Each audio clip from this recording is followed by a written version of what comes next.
रिकाम्या जागी योग्य शब्द भरा। प्रश्न पहिला, ध्वनीचे प्रसारण निर्वात पोकळीमधून होत नाही। दुसरा, ध्वनी प्रदूषण ही एक सामाजिक समस्या आहे। कानाला नकोसा वाटणाऱ्या आवाजाला गोंगाट म्हणतात। गोंगाटाचा वर वाईट परिणाम होतो, म्हणजेच कशावर, तर मनावर वाईट परिणाम होतो। तसेच प्रश्न दुसरा, काय करावे बरे? त्यातला पहिला प्रश्न आहे, मोटरसायकलचा सायलेन्सर बिघडला असेल तर काय करायचं? बिघडलेल्या सायलेन्सवर ताबडतोब दुरुस्त करून घ्यावा। जोपर्यंत तो ठीक होत नाही तोपर्यंत मोटरसायकल चालवू नये, म्हणजे त्यामुळे प्रदूषण होणार नाही आणि ध्वनीचा आवाज वाढणार नाही। परिसरातील कारखान्याच्या मोठ्याने आवाज येत असेल तर, परिसरातील कारखान्याच्या सततच्या मोठ्याने आवाज येत असेल तर अगोदर त्यांना तसे कळवणे आवश्यक आहे। तसेच नजीकच्या पोलीस स्टेशनमध्ये तक्रारही करता येईल। तसेच प्रश्न क्रमांक 3, खालील प्रश्नांची तुमच्या शब्दात उत्तरे लिहा। कंपन म्हणजे काय? प्रश्न पहिला, तर एखाद्या गोष्टीचे जलद गतीने जेव्हा आंदोलन होते तेव्हा त्याला कंपन होणे असे म्हणतात। पुढचा प्रश्न 2 नंबर, ध्वनीचे प्रसारण स्नायूंतून कसे होते ते व्यवहारातील उदाहरण देऊन स्पष्ट करा।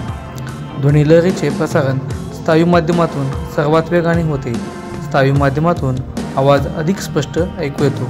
उदाहरणार्थ, रेल्वे रुळाला कान लावून दूरवरून येणाऱ्या गाडीचा अंदाज घेतला जातो। तसेच प्रश्न क्रमांक पुढचा, ध्वनी प्रदूषण म्हणजे काय? तर ऐकण्यास त्रासदायक असणारे सततचे आवाज ज्यामुळे आपल्या शारीरिक आणि मानसिक त्रास होतो त्याला ध्वनी प्रदूषण असे म्हणतात। ध्वनी प्रदूषण रोखण्यासाठी कोणती उपाययोजना कराल? तर त्यासाठी गाड्यांचे हॉर्न उगीचच वाजवू नयेत। तसेच घरातील रेडिओ, टेप रेकॉर्डर आणि किंवा TV यांचा आवाज मर्यादित असावा। तसेच वाहनांची देखभाल करून त्यांचे अनावश्यक आवाज कमी करावेत। तक्ता पूर्ण करा। तर पहिला तक्त्यामध्ये ध्वनीचे स्वरूप त्रासदायक असणारे किंवा त्रासदायक नसणारे, तर त्याला टिक करायचे आपल्याला। बोलणे मोठ्या आवाजात आणि मृदू आवाजात। कुजबुजणे त्रासदायक, बघा कसं असतं, कुजबुजणे हे त्रासदायक नसणारे आवाज आहेत। विमानाचा आवाज हा त्रासदायक असणार आहे। गाड्यांचा हॉर्न त्रासदायक असतो। रेल्वे इंजिन त्रासदायक असतो। पानांची सहसह आवाज लहान असतो। तसेच घोड्यांचे किंकाळणे हे पण आवाज लहान असतो। तसेच घड्याळाची टिकटिक हे देखील लहान असतो। तर चॅनलवर तुम्ही नवीन असाल तर चॅनलला सबस्क्राईब करा। तोपर्यंत धन्यवाद।